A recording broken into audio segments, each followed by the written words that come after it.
Hi guys, in today's video I'm going to show you how you can add notes on Instagram post. So the first step you need to do is to open Play Store and you need to search for the Instagram and you need to update your Instagram application by clicking on this update.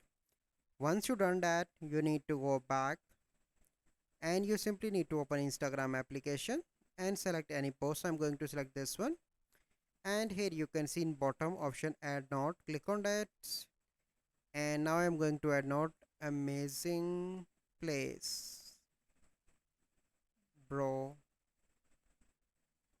Okay, then you need to click on share. So this is the process that you need to follow.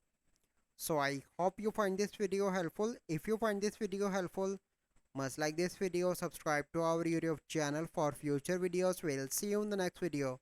Thank you, have a good day.